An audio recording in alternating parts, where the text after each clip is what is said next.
The Obama administration is ramping up plans to punish Russia for interfering in the election as President-elect Trump ramps up rhetoric over what he calls roadblocks from President Obama. All this with just 23 days to go until the inauguration. Correspondent Kevin Corke is traveling with President Obama in Hawaii and reports tonight from Honolulu.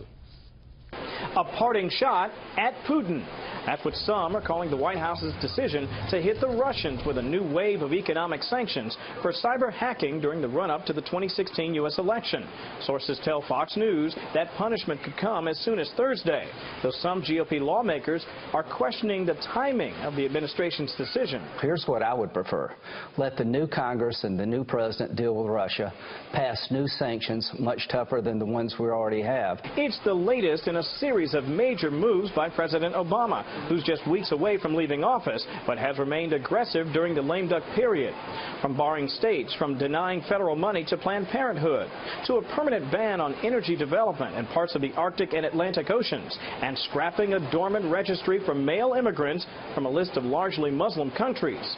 Analysts believe this is just the sort of late flurry that critics were worried about. The only reason to destroy those regulations is to delay any effort of President Trump in carrying out his campaign promises. It's something like General Sherman burning his way through the South and leaving nothing but scorched earth in his path. Turley further explained the new sanctions against Moscow could paint President-elect Trump into an uneasy corner, undo the heavy-handed sanctions and be seen as Putin's puppet, or leave them in place and sting the Kremlin just when it was believed a diplomatic thaw might be in the offing.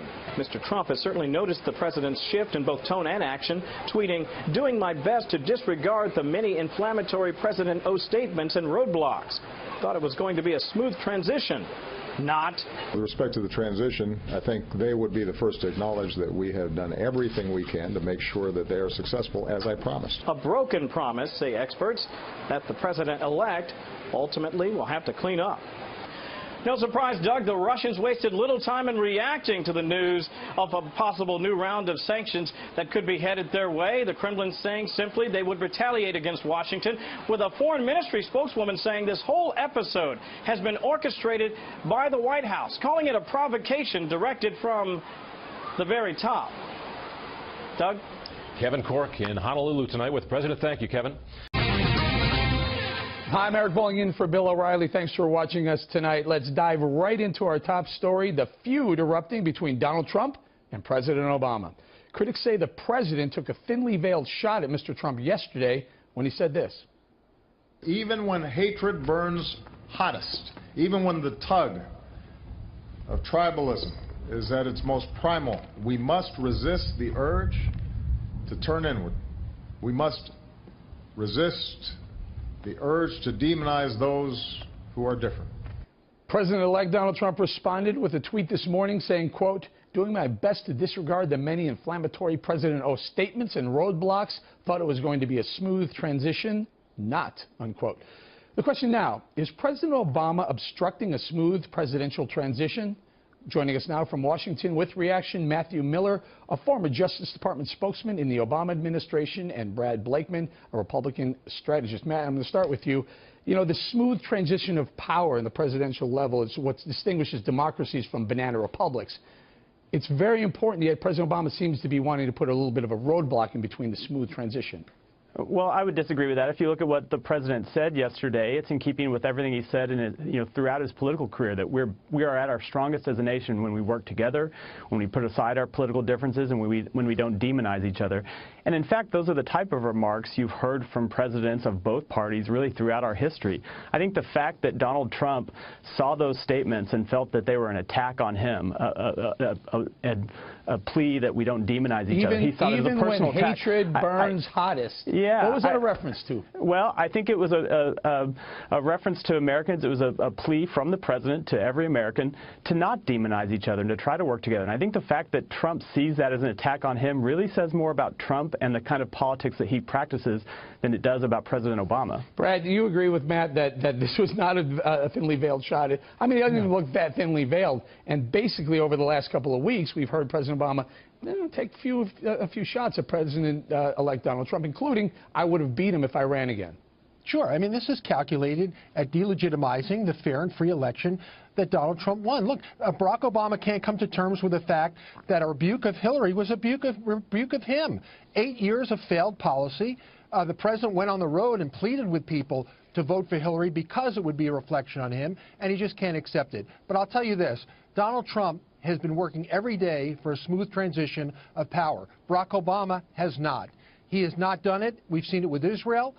Instead of winding down policy, he's ginning up bad policy, trying to rule from the grave when Donald Trump takes office. It's unfair to the country. It's unfair to the new president. Yeah, what about it, Matt? So President Obama has 23 days left in office, and he seems to be still continuing with policy initiatives. Of course he is. He was elected to a term of 4 years, not 3 years and 11 months. And till January 20th, when he's no longer the president, it's his obligation to carry out policies that he sees fit. He's done that with respect to international relations, and he'll continue to do it for domestic policy. That directly contradict what the policies of President-elect Donald Trump will want to institute when he gets into office? Does it make sense to start with these policy initiatives now with 23 days left before he leaves?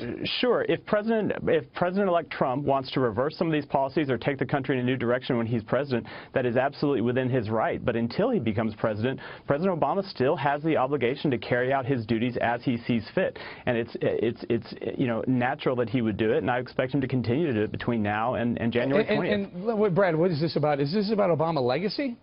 Yeah, it is. It is about encumbering the incoming president. It's tying his hands, and it's embarrassing this president. Donald Trump is being given the ability to start his presidency without having to undo more of Obama's feckless policy.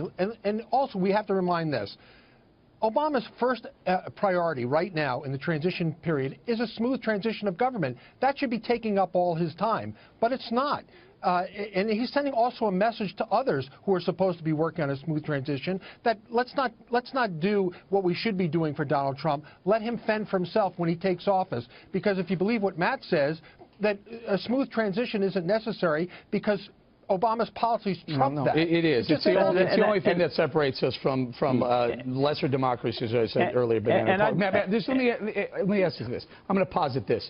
I think President Obama is diverting from what his legacy will be right now. As it is right now, he will have overseen the mortal destruction of the Democrat Party. So if he puts up all these initiatives, the UN resolution, the sanctions against Russia, maybe we'll forget that the Democrats have basically fallen apart over the last 8 years. I don't think that's what he's overseeing.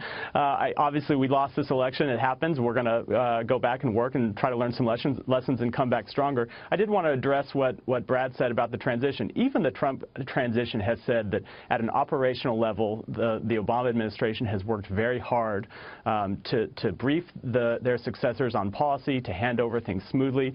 That's happening. If there is one side that continues to cross the line, it in fact is the Trump transition, which is delving into foreign policy when he's actually not the president, and that responsibility still lies with President Obama. All right. Brad, I think President Obama got his clock cleaned. I think the Democrats did. But so does Lindsey Graham. Listen to what he had to say on Putin, Russia, and Obama. Listen. When it comes to Obama and Putin has cleaned his clock. In terms of Obama taking action, I don't think it'll do any good. The bottom line is you need to hit Russia in a sustained fashion. So if Obama tries to do something going out the door that's not sustained, then you send the wrong signal. If I were President Trump, I would call President Obama and say, don't start something that you can't finish. Let Trump and the new Congress do this. And now, Brad, what we're talking about is President Obama this morning promised to administer sanctions. Well, actually, this morning he said there was going to be punishment to Russia. We waited all day, and this afternoon we hear there'll be some sort of stepped-up sanctions against Russia. Again, 23 days left before he leaves office. Sanctioning Russia. Your thoughts? This is crazy. It's another bogus line in the sand. And by the way, Putin's laughing up his sleeve. You have the lamest of duck presidents who he's had no relationship with, and as Lindsey Graham properly pointed out, cleaned his clock the last 8 years. You think anything that this guy does is going to have any effect on Russia? And by the way, it's up to the new Congress and the new president to deal with Russia effectively, starting a new relationship from strength, not weakness. And that's exactly the weak point that Obama is putting in Trump's lap. Yeah, Matt, do you think President Putin is I don't know. You think he's nervous? He can put his shirt on, get off the horse. He said, "Oh, I'm going to get some sanctions slapped on me by President Obama, who's 23 days left in office."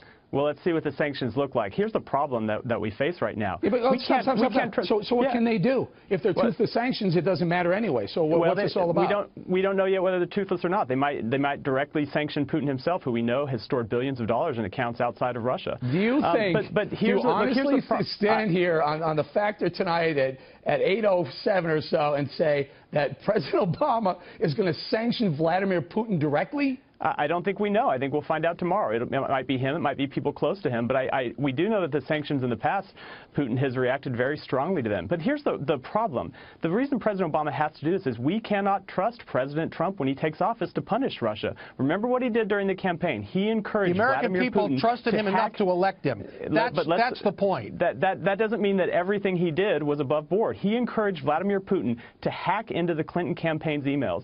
The Russian government did that and released those emails. You now have a president who's been elected with the help of a foreign government, a foreign dictator. How's it help?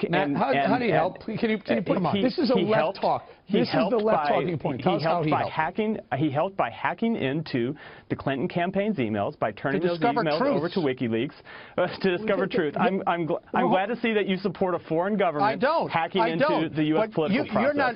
But Matt, you're not concerned with the truth. Let's say the Russians did uncover on Hillary Clinton that we would have never known but for their actions. I'm not suggesting they did the right thing. I'm not suggesting they did it at all. I got to go hot debate. And again, Matthew, we're still waiting to see that evidence. Just waiting to see some evidence. Matthew Brad, thank you very much.